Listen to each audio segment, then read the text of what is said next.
Dude, that's nasty.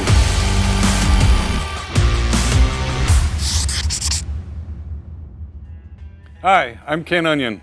Welcome to my home. Welcome to my shop. Today we're going to be talking about the new Work Sharp Ken Onion Mark II Sharpener.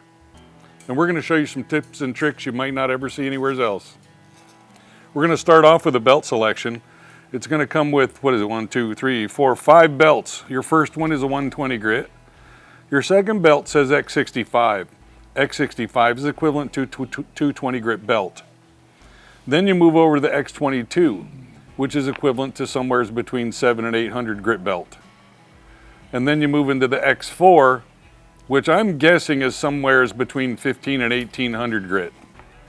And then finally we have a Strop belt here that is an 8500 grit belt. The first tip I'm going to give you is don't overstress your angles.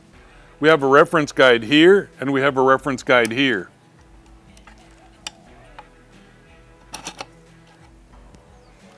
And the whole idea is to reference your blade parallel in this position or this position.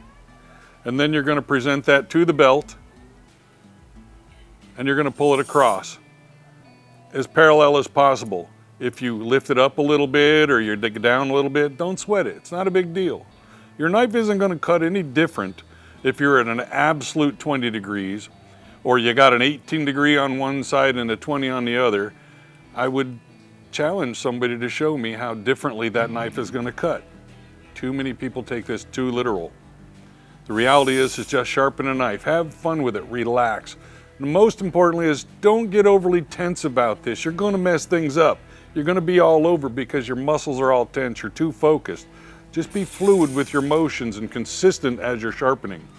As you pull the blade across, make sure that your time is consistent from heel to tip. So many people start at the heel and they pause for like 2 seconds and then they race across the blade and wonder why the edge isn't consistent. The whole idea is to start in a fluid motion. Minimize your pause, and when you get the tip of your blade to the middle of the belt, pull it off. There's no reason to pull it off entirely and pluck the end, or you'll round the tip.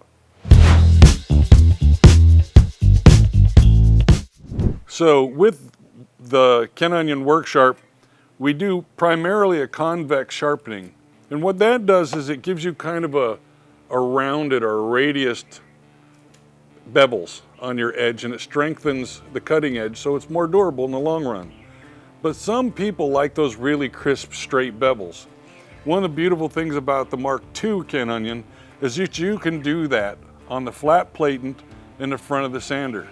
Now, if I was to do this in real life, I would turn this around so it's facing me, and I would run my edge across this flat Platen at an approximate angle.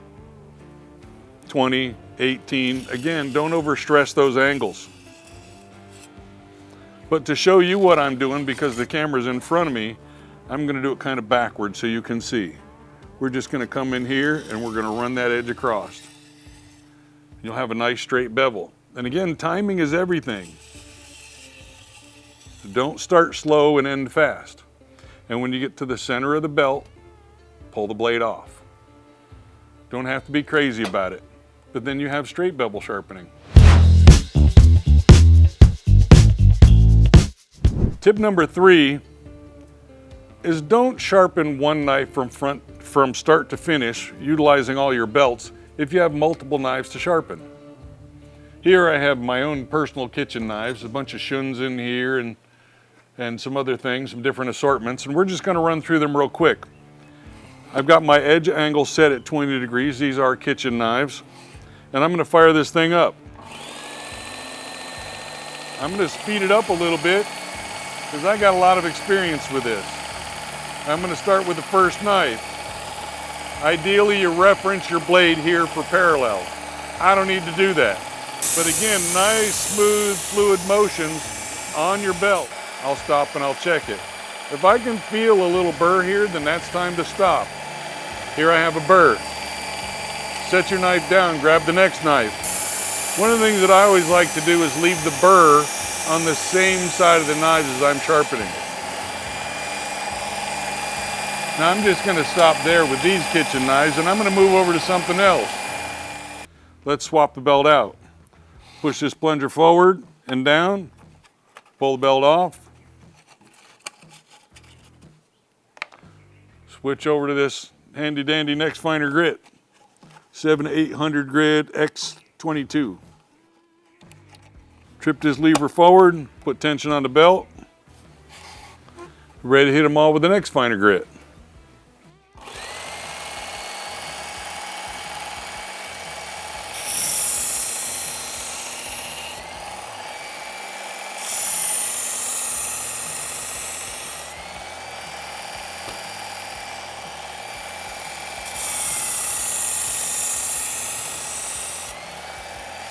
All we're really doing with this belt is we're getting rid of the grit from the previous belt and refining the edge further. We're done with the 7-800 grit. Now we could either go to the 4 or we could go straight to the Strop. In this instance, I'm just going to go straight to the Strop. One of the things I want to go over with this micro abrasive Strop is this: you want to run low. And there's two trains of thought here. One, remember I said when we were sharpening these things, we want the burr to be on the same side on all these knives. The way I like to do this is I only strop one side, and I run it slow, and I go very light, because I want a toothiness on the backside, but I need to get rid of that burr. Other people might want that straight razor type edge with minimal bite, but very, very sharp. And for those people, they can strop on both sides. Let's try it out.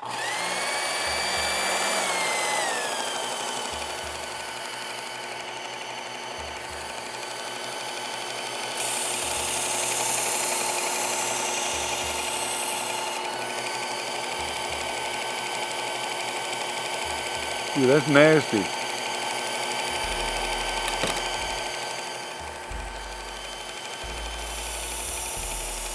See how light I'm going on this? Feel your edge. Make sure you got rid of that wire edge, you got rid of that burr. Cheaper knives, softer steel, sometimes you have to hit them a few times. Another little cool tip and trick is if you do still have a little bit of a wire edge here or there, strike that sucker across your pant leg a couple times and you can remove that last little bit of burr. Just be careful. There's meat underneath of it.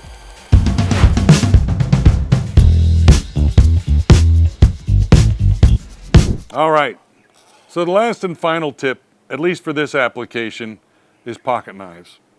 Probably a lot of you guys are going to be sharpening your pocket knives with this. But us knife makers do crazy things by make these non-rounded bolsters, put little points on them, little facets, and craziness. And a lot of people tend to shave off the corners of their bolsters when they're sharpening their knives on some of these things. I have read some of those complaints. So we know that these are even on both sides. So what I like to do when I'm approaching a knife like this with a point in the middle is I lay it down on a belt sander and I'm looking at the opposite side because they're mirror images. And I make sure that I come in at about the same angle as the bolster is as I'm presenting the blade to the sharpener, and then I pull it across and straighten it out as I'm going. And then I do the same thing on the other side. I match this bolster angle with the belt, I give it enough space, and then I straighten it out as I come across. You'll never shave off the anodize from your bolster again. Next, we're going to do the big and crazies, the big boy tools, the axes, the adze, the garden trowels, machetes, big stuff. We're going to show just how much power this machine's got and how handy it is just to have around the farm, around the house, doing all kinds of things. Now, I'm starting with this knife and tool attachment because too lazy to change it out right yet. Plus, this thing's really handy for doing bigger products. But what we're going to do is we're going to put the big course belt on it. We're going to fire this up and we're going to run it at max RPM because we got some material to remove. Let's go.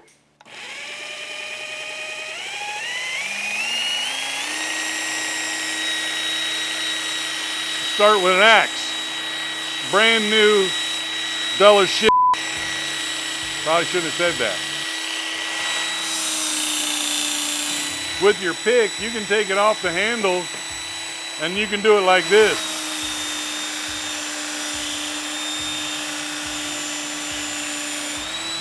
And what you're doing is you're looking for a burr.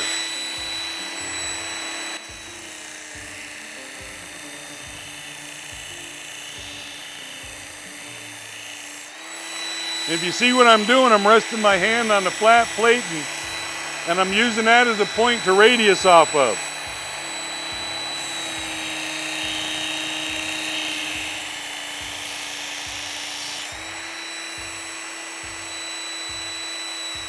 We got our burr.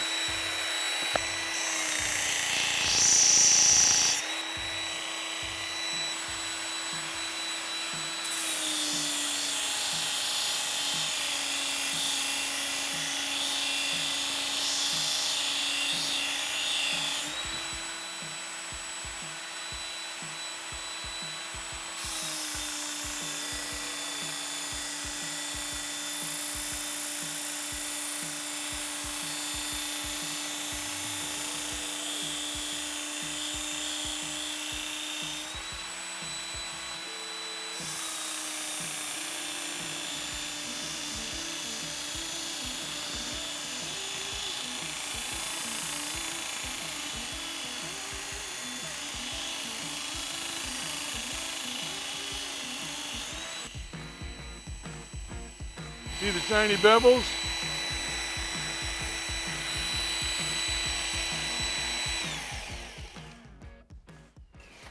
I hope this shows you the versatility of this machine and just how strong and how powerful this little machine is and how versatile it is. How's that for a pretty bevel, right? So there you go. You can do the big stuff with it too. Damn you, Kyle. Why did you drop that knife?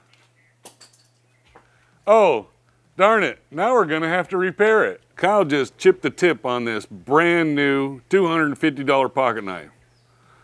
But because he dropped it towards the cutting edge, we can actually repair this pocket knife without messing up this beautiful DLC coating. Let's fire up the work sharp. So what I'm gonna do is approach the cutting edge.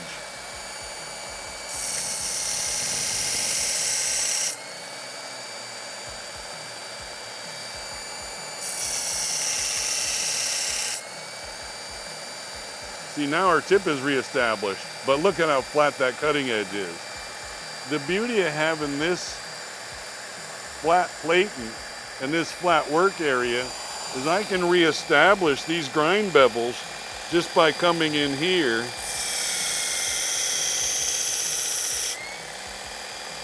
and freehanding that secondary bevel.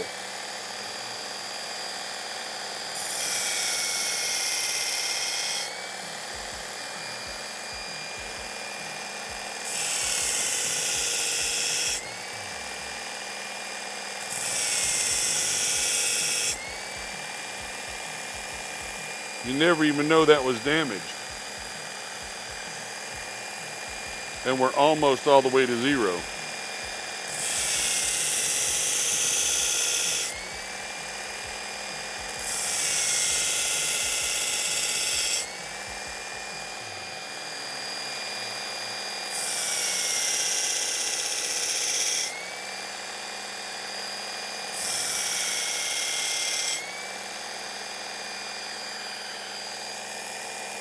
Tip's restored, DLC still intact, and now it just looks the same bevel as factory new.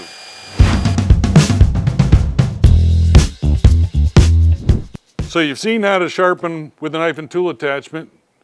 Now we're going to show you an alternative way of sharpening large items as well. All right, so I've already sharpened the machete, so I'm not going to go through all the grits with this small attachment. I just want to show you what's possible. Let's say you got a big old machete, or you got a big scythe, or a big farm implement. One of the really cool things about this machine, and I'm only going to use the Strop on this, is we can rotate this cassette 90 degrees, and now we can hold our knife, or our axe, or whatever against the table, and because the belt sander itself is smaller than the knife needing sharpened, sometimes it's easier just to present the sharpener to the tool.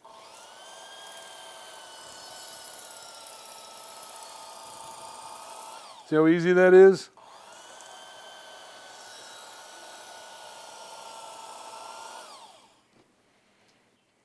It's easy as that. So I hope these tips and tricks helped. I hope you realize the versatility of this little machine. Don't be afraid to put this thing through its paces. Test it, see what it's got. I think you'll be surprised. So Jamie, I don't know if you got it tight up on this thing, but look at how precision this grind is right here. I want to show you what that little work sharp sharpener could do. Look how pretty that grind is. You didn't see me sweat angles. You didn't see me sweat a bunch of craziness. Just put the part on there and sharpen. It'll do all the work for you.